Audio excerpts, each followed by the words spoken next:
Agora nós vamos ver aqui uma aplicação prática, um uso diário daquele conteúdo ali que a gente viu no vídeo anterior, que é exatamente a parte fracionária de um todo. Então aqui uma prática disso, tá certo? Vamos primeiro esclarecer a questão. A questão diz assim, que o João comprou este chocolate aqui, ó, este chocolate aqui. Este chocolate ele teria aqui 1, 2, 3, 4, 5, 6 quadradinhos aqui, 1, 2, 3, 4, 5 quadradinhos subindo. Então a gente está percebendo aqui o quê?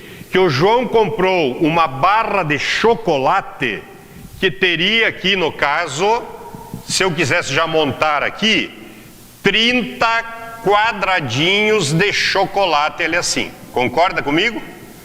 30 quadradinhos. 6 por 5, nós teríamos aí uma barra de chocolate com 30 quadradinhos. E daí a questão fala o seguinte, ó, a questão fala assim, que o João tem 3 filhos. 3 filhos. Estes filhos são o Mateus, o Heitor e a Isadora.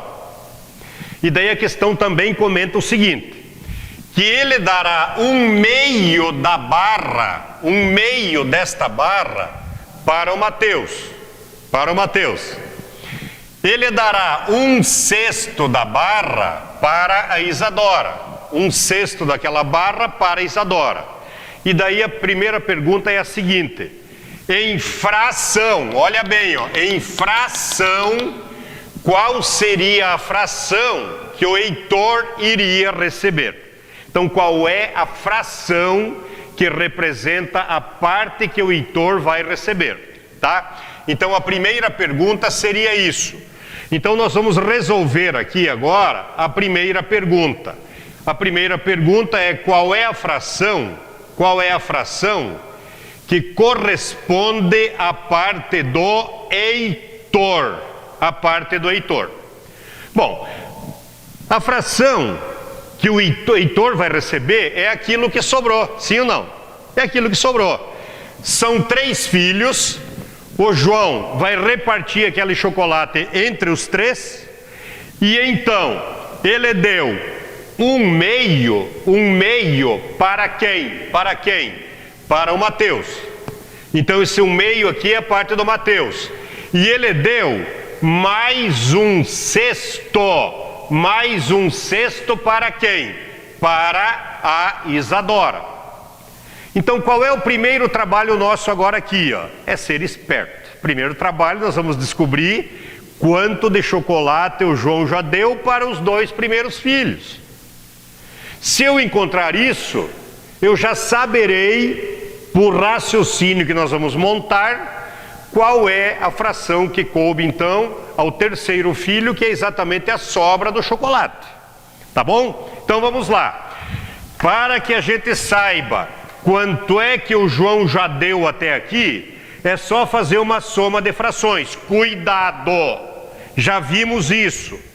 Para que eu possa somar frações, existe uma condição sagrada. Uma condição sagrada. Qual é ela?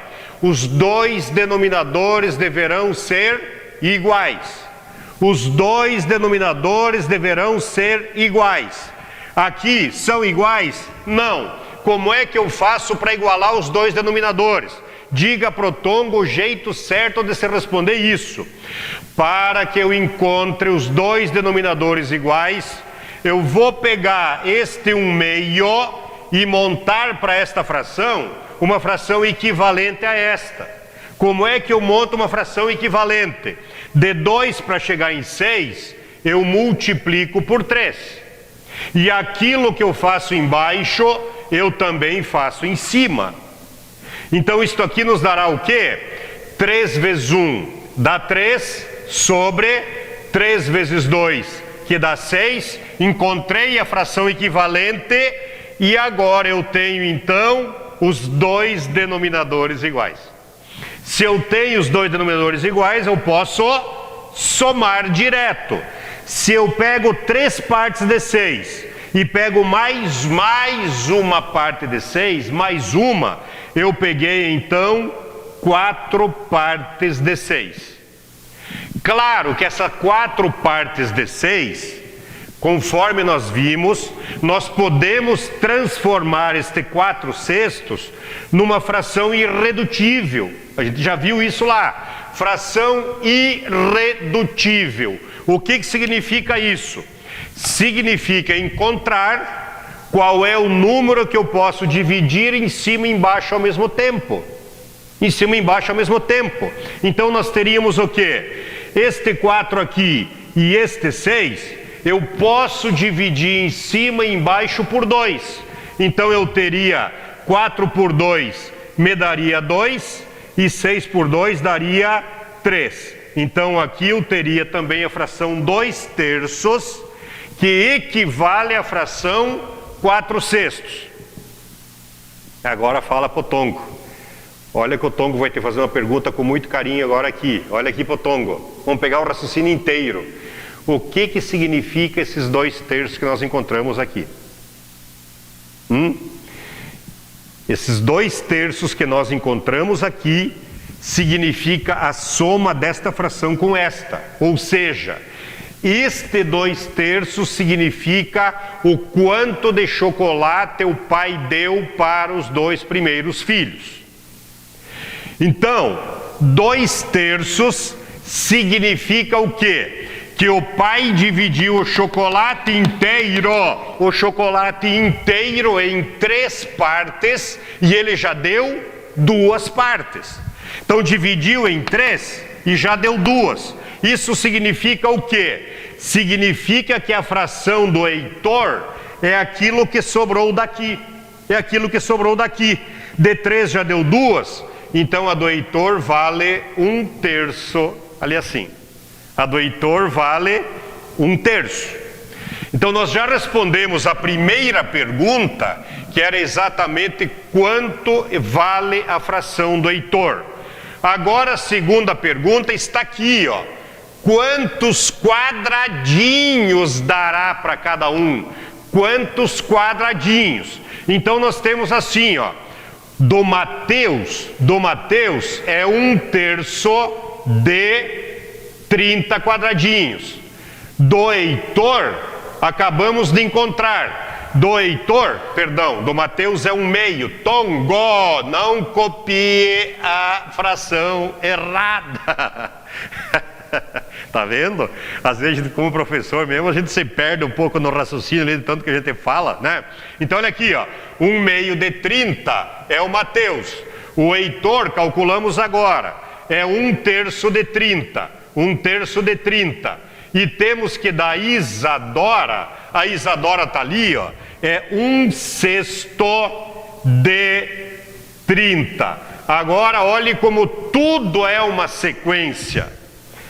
Já vimos que 1/2 de 30 é 1/2 vezes 30. 1/2 vezes 30. Como é que eu faço isso? Eu posso cortar 30 por 2, que daria 15.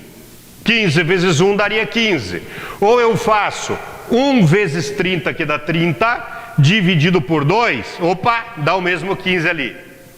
A mesma coisa agora aqui, ó. 1/3 de 30. 30 por 3 dá 10, vezes 1 dá 10. Ou 1 vezes 30 dá 30, dividido por 3, 10. E ainda 1/6 de 30. 1 vezes 30 dá 30, dividido por 6, 5. Quer tirar a prova se está certinho? Dividimos a barra inteira.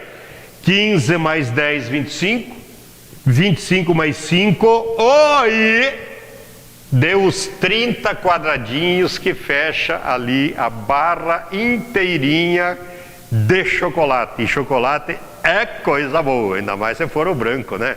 Agora inventaram até aquele que é branco em cima e preto embaixo, aí é melhor ainda. Certo? Grande abraço, e aí você viu então a aplicação prática de como que calcula a fração de um todo. Fração de um todo, certo?